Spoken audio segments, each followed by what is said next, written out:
Corona virus के सबब अब तक मुकम्मल तौर पर हालात मामूल पर नहीं आए हैं। महाराष्ट्र में अभी भी मजहबी इबादतगाहों पर इज्तिमाई प्रोग्राम के इनेकाद पर पाबंदी बरकरार है।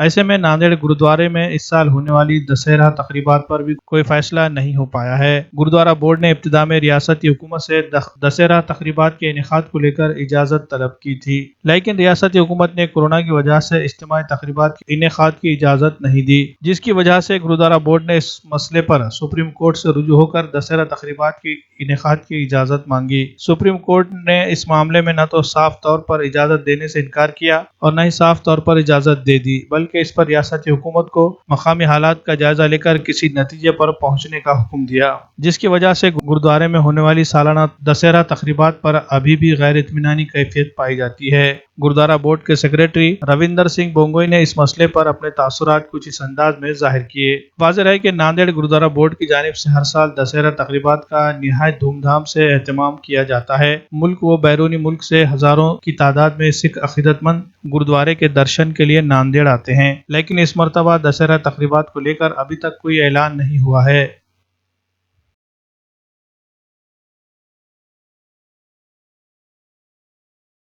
वाहिगुरु जी का खालसा, वाहिगुरु जी की फतेह। सर्वोच्च न्यायालय में हमने हल्ला बोल की दशहरा महात्म पिछले 300 वर्ष से गुरुद्वारे में मनाया जाता है। चंडी का पाठ होता है उसमें, दुर्गा देवी का, और उसके बाद दशहरे वाले दिन हल्ला बोल का कार्यक्रम होता है। ये लॉकडाउन के चलते महाराष्ट्र सरकार की तरफ से धारा 144 लगाई गई थी। उस वजह से हमने सर्वोच्च न्यायालय में याचिका दाखिल की थी। उसके चलते सर्वोच्च न्यायालय ने आज ऐसा निर्णय दिया है कि मुंबई मंत्रालय को डिजास्टर मैनेजमेंट में उनको बोला गया है कि इनका पूरा विषय समझ के इनको परमिशन दी जाए। और क्या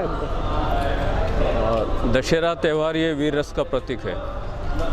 दशहरे के जो 9 दिन पहले जो नवरात्र आती है उस समय शक्ति का संचार होता है और शक्ति के विविध रूप 9 दिन देखने के बाद 10वें दिन दशहरा होता है। और हमारे देश में रामायण की कथा बहुत प्रचलित है, जिसमें राम ने लंका में जाकर रावण का संहार किया था। तो उन घटनाओं को लेकर श्री गुरु गोविंद सिंह जी महाराज ने उनकी जो अपनी स्वतः की रचना है दशम ग्रंथ साहिब, उसके अंदर वाणी की रचना की है, जिसमें चंडी दीवार बोल के कथा आती है, उसके बाद रामावतार आता है। तो ऐसे कथाओं का एक पाठ जिसको हम दशहरा महात्म के नाम से जानते हैं, वो 9 दिन हम करते हैं दशहरे के अवसर पर, और 10वें दिन उसकी समाप्ति होती है जिस दिन दशहरा होता है। दशहरा ये वीर रस का प्रतीक है, इसलिए ये सारी दशम की जो वाणी है वो वीर रस पर आधारित है, इसलिए उसका यहाँ पर पठन होता है।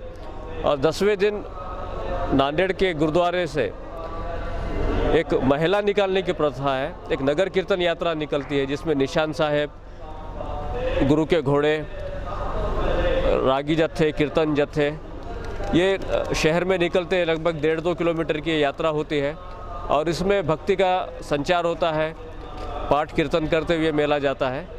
और दशहरे में हल्ला महिला करने की एक प्रथा है जो महावीर चौक के पास होती है और ये प्रतीकात्मक होता है। ये सब होने के बाद में फिर शाम में मेला यहाँ नगर कीर्तन लौट आता है। और इस प्रकार से हम यहाँ के जो सिख है दशहरा त्यौहार से जुड़े हुए हैं। और यही प्रथा बहुत कुछ पंजाब में भी चलती है, नैंग सिंह के डेरों पे भी ये प्रथा चलती है। जहाँ जहाँ नैंग सिंह के गुरुद्वारे हैं वहाँ पर भी अभी चंडी साहिब के पाठ होते हैं, दशहरा महात्म मनाया जाता है। तो कुल मिलाकर देश की संस्कृति और वीर रस से जोड़ने के लिए ये दशहरा हम बनाते हैं।